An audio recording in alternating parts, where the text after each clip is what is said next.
Kilagyuning igpa ang poning anak, poning banal Espiritu. Amen. Maya pasisilin po. Nino po kaya kayo rin ginamit poso. Detang bombang manual.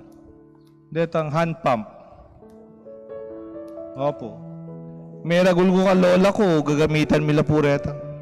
Detang hand pump. Kanita po kasing malati ko, 70s. Ala pa po kanitang nawasang masyado. Ala pa pong jetmatic. Lalo na ala pa pong mineral water. May nasa ipanibatanin danumi po ketang poso. Apansin kay lola ko, istong bengi, sa sapakane po itang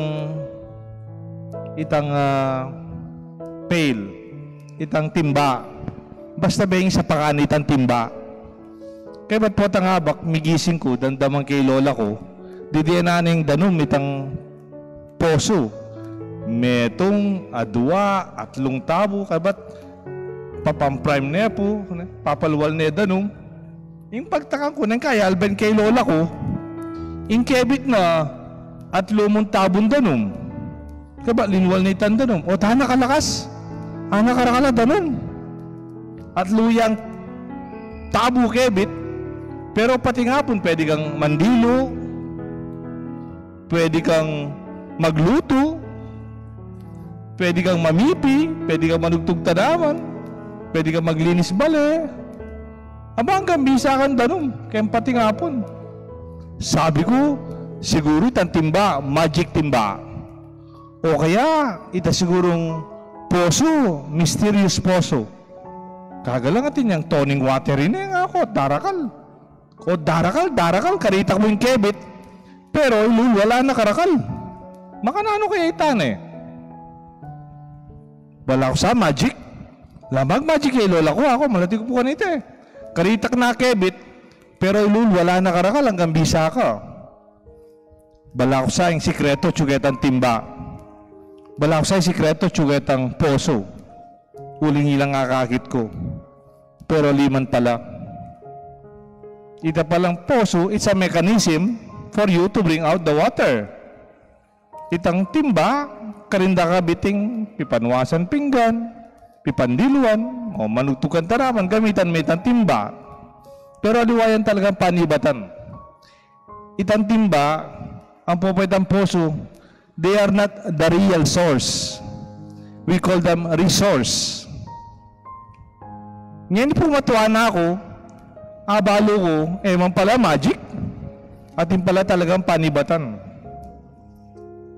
I thought it's the secret magic pump, or maybe it's a magic pail.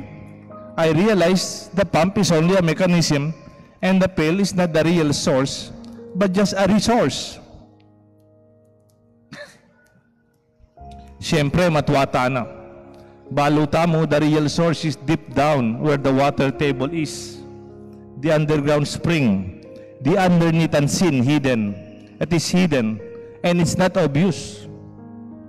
When we connect and tap with the real spring, the water that will pour out will be enormous and immeasurable. Patapuntiran may tan tunay sibul, tampanibatan ng tunay danum. Hanggang bisa ka, na magisan. Sibul nga manda kang nanita. Balaksa yung talagang panibatan ng timba. Yung ausdakin timba, resource. But the real source, atsuya ketang sibul. Anya po tanong kayo, mami ako seminar, ausdakan ako, resource speaker. But I'm not the real source. Yung tunay, panibatan, yung amano ng Ginoo, ating kaburyan ng Ginoo. Ngayon kaya intindihan ta sinabi ng Jesus kay Ebanghelyo. Now I have an idea how we understand Jesus telling us, I am the bread of life. Whoever comes to me will never hunger, and whoever believes in me will never thirst. Makanano ito? Naka dumanop? Naka kumawo? Uwa. Potang yung panibatan, mutiran may talagang sibol ning kapsi ating pakibatan king kakatangkaw ingino. When you tap with the real source, deng resource, siguro itang kapanintunan nyo, itang kabiyayan nyo, itang tipon mo, itang pibandyan nyo, resource la reta. Pero the real source of fulfillment, Itangay nakadumano pat maninton, you will find fulfillment in life. Bala mo yan, pwede tayo, itangay nakadumano, nakakumao, huwa. Bala mo po tang akit mo'y sibol alang tuk ng daratang, you become confident, nakamaninton pa.